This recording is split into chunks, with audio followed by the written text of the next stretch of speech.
Alors aujourd'hui, j'ai choisi de vous parler de cette peinture de Monet, ayant pour titre Le quartier de viande. On va pas faire une analyse à proprement parler de cette œuvre, on va surtout s'en servir de point de départ dans notre réflexion.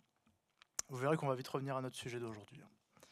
Donc cette nature morte de quartier de viande, peinte par Claude Monet aux alentours de 1864, qui est un tableau pas très grand, on est sur du 24 par 33 cm, et que vous pouvez retrouver au musée d'Orsay. On y retrouve donc notre quartier de viande, posé à même la table, et il prend la majorité de l'espace du tableau. Donc on a un pichet à l'arrière et quelques gousses d'ail au premier plan. Ça reste globalement une composition très sobre. Et en réalité, c'est tout ce que je peux vous dire à propos de cette œuvre parce que c'est un travail de commande et qu'elle s'est baladée entre le musée des arts décoratifs, le Louvre et Orsay.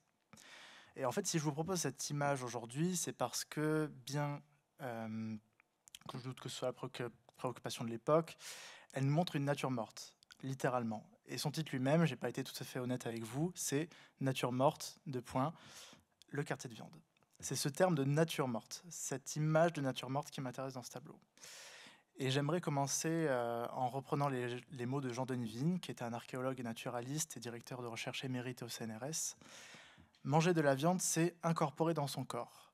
Le mot dit bien ce que ça veut dire. Incorporer la chair d'autrui et finalement la chair d'un égal, puisqu'on fait société avec ces animaux. Ça renvoie au tabou de l'anthropophagie. Manger de la viande, derrière, il y a l'idée qu'on mange nos semblables. Donc, on se mange soi-même. Psychologiquement et socialement, nous avons développé tout un tas de comportements qui font qu'on ne mange pas l'animal en croquant directement dedans. On fait des pièces de viande qui n'ont plus la forme de l'animal. C'est tout le travail de la boucherie, de la transformation, on cuit cette viande, etc. La transformation de l'aliment, elle est là pour nous masquer cet horaire qui est de consommer finalement nos semblables. Et de fait, quand Jean-Denis Vigne nous dit ça, il le dit depuis un pays qui tue plus de 3 millions d'animaux chaque jour. Et ce pays, c'est la France, au cas où.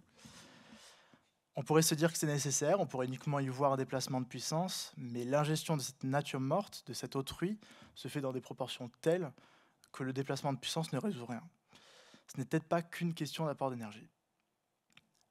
On va donc développer aujourd'hui l'hypothèse suivante, qui est que l'engloutissement du monde est une des principales sources de nos crises existentielles.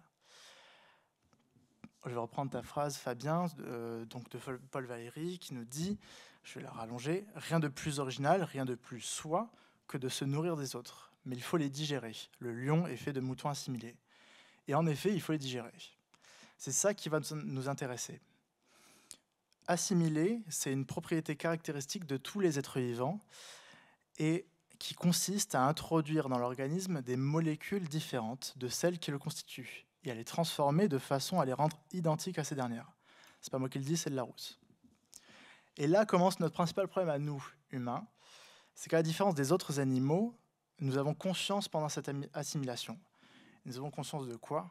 Non pas juste qu'il faut se nourrir pour vivre, mais plus globalement qu'exister signifie détruire l'existant. Et on voit tout de suite là la limite à laquelle on se heurte si on parle seulement de déplacement de puissance. Ce serait un peu le premier niveau de conscience sur notre survie.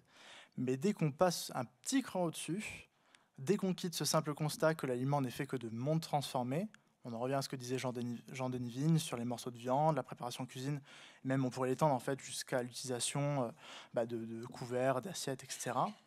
Dès qu'on quitte ce constat, tout devient un peu plus flou en fait, et surtout un peu plus questionnable. Je dirais que très vite, face à ce paradoxe qu'exister signifie détruire, on se retrouve avec ce que j'appellerais le fardeau de l'Anthropocène. C'est-à-dire que le gigantesque impact de nos existences sur le monde aussi bien physique que métaphysique,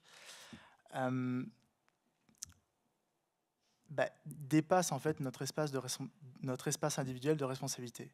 Individuellement, nous ne pouvons pas pleinement conscientiser l'ampleur de l'engloutissement que nous exerçons sur notre monde. Donc là, c'est la crise, c'est l'indigestion, à cause du paradoxe et de son échelle. Le paradoxe est moins violent avec les légumes et les fruits, puisque même s'ils sont aussi du monde transformé, cette prise au monde ne se fait pas directement avec autrui, chez nos semblables. Découle de tout ça un autre problème. Cette destruction a besoin d'espace de destruction. Nous faisons de plus en plus de place à la destruction. Et comment faisons-nous plus de place? En détruisant encore un peu plus notre monde. Cette destruction altère notre réel en le voyant comme un potentiel de prise au monde, et non plus comme un espace où l'on fait monde. À ce stade, exister, c'est assimiler du réel qui se raréfie. Nouvelle crise existentielle. Nous mangeons le monde au point de ne plus laisser de place pour être au monde. Nous ingérons même de telles quantités qu'il ne reste plus beaucoup de place pour le laisser renaître ou à minima être assimilé par d'autres. Je vous le redis, le fardeau de l'Anthropocène. On pourrait davantage développer à quel point ce manque d'espace et notre manque de courage aussi, face à ce paradoxe, nous emmène à majoritairement créer et assimiler des quantités et des quantités d'éléments toxiques, mais on peut toujours se le garder en mémoire. Retenons que nous avons ce double regard. L'un avec une vision mécaniste du monde, qui nous pousse à l'exploiter comme une machine. On revient à un problème politique, mais pas que, d'une croissance infinie dans un monde fini. Et l'autre, une vision que je dirais plus survivaliste, inquiet de sa propre petite place et de sa finitude. En bref, nous sommes des gamins qui avons piqué les clés d'un bulldozer géant et on ne sait plus du tout comment arrêter tout ce bazar. Rien ne m'empêchera de vous citer Sitting Bull. Quand le dernier arbre sera abattu, la dernière rivière empoisonnée, le dernier poisson capturé, alors l'homme s'apercevra que l'argent ne se mange pas. C'est dans ce sens-là qu'on peut déjà imaginer une ouverture un peu plus positive. Moins consommer de viande peut venir alléger le poids de ce paradoxe, et donc par conséquent, de nos existences. Mais en plus de cela, moins consommer de viande permettrait, toujours sur l'hypothèse, que nous réduirons les espaces de destruction et donc sauvegarder ce qu'il nous reste de réel. Un réel où nous pourrons à nouveau y advenir, s'y réaliser et y faire place. Revenons à notre tableau de Monet. Alors, il n'a sans doute pas été fait pour produire un manifeste antispéciste, mais je suis sûr que Monet sera très heureux de servir de point de départ d'une réflexion visant à rendre nos existences davantage supportables. Mais j'aimerais également la mettre en écho avec deux autres tableaux, peints dans la même période et que vous connaissez sans doute très bien. Donc nous avons La mode de beurre d'Antoine Vollon et La botte d'asperges d'Édouard Manet. Ces trois tableaux sont réalisés dans une fin de 19e, mais alors en crise totale. Et qu'on le nommera plus tard d'ailleurs grande déflation, et qui nous dit beaucoup de ces trois natures mortes en fait. Il y a quelque chose dans le regard que l'on peut porter sur la teneur même de ces images, sur ce que nous avons à consommer de ces représentations, mais également sur le message qu'elles nous renvoient à une autre époque et à nos crises contemporaines. Je vous remercie de m'avoir écouté.